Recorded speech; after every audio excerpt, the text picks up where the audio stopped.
Have you ever wondered if there's a secret to overcoming tough times?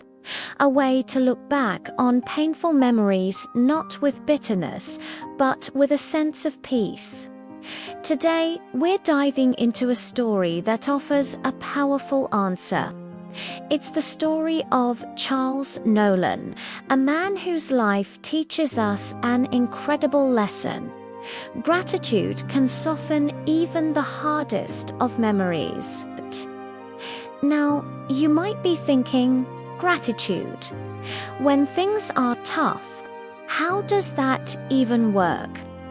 Stick with me, because Charles Nolan's journey is a masterclass in this very idea. Imagine being stranded, completely alone, cut off from everything and everyone you know. This was Nolan's reality. His days were a relentless cycle of survival, battling hunger, loneliness, and the crushing weight of despair. Every sunrise brought the same harsh truth. He was lost.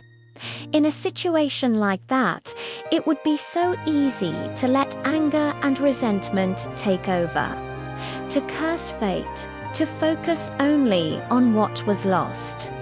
The world he knew, the comfort of his home, the people he loved, all gone. His memories of his past life could have become a source of constant pain, a sharp reminder of everything he no longer had.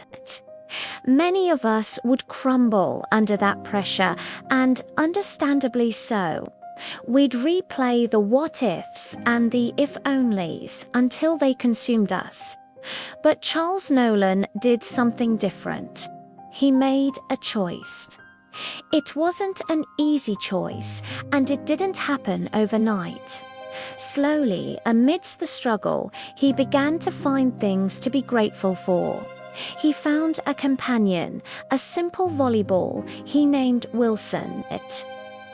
Wilson became his confidant, a friendly face in a desolate landscape.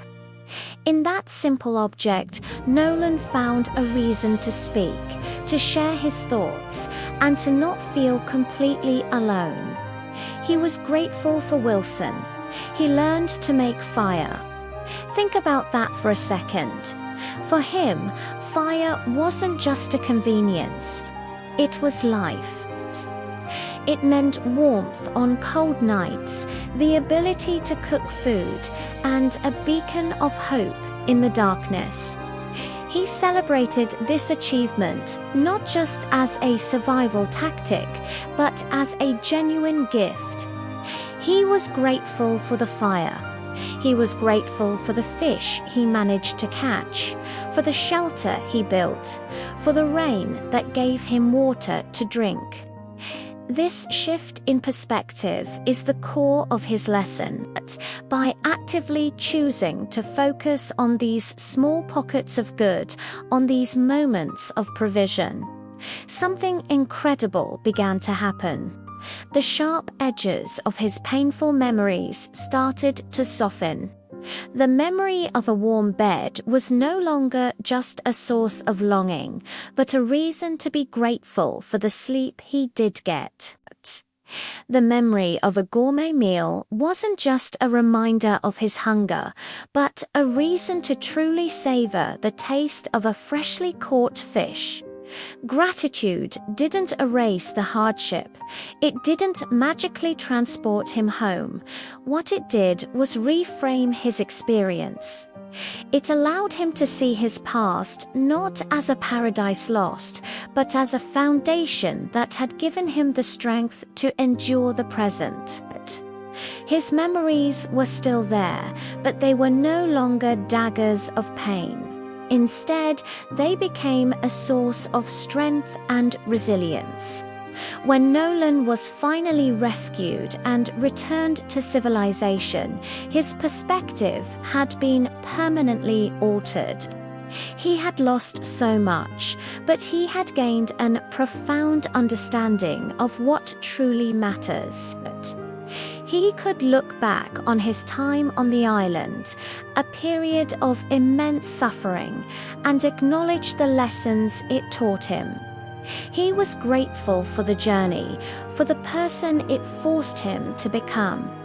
This is a lesson we can all apply to our own lives. We all have hard memories. We all have moments of loss, heartbreak, and struggle. It's so tempting to let those memories define us, to let them harden our hearts. But what if we tried Charles Nolan's approach? What if, in the midst of our own struggles, we started a gratitude practice?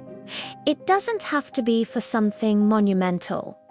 Be grateful for the friend who sent a kind text, for the quiet moment you had with your coffee this morning, for the roof over your head, for the simple fact that you are breathing right now. This practice isn't about ignoring the pain. It's about not letting the pain have all the power.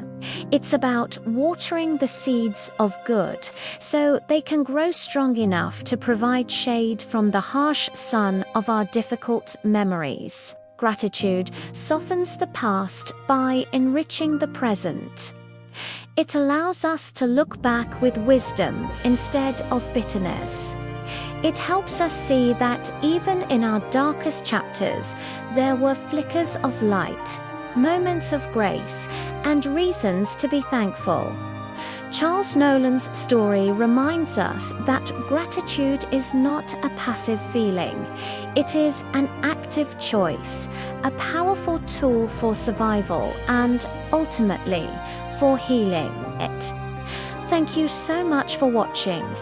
If this story resonated with you, let me know in the comments what you're grateful for today. Don't forget to like and subscribe for more stories that inspire. See you next time.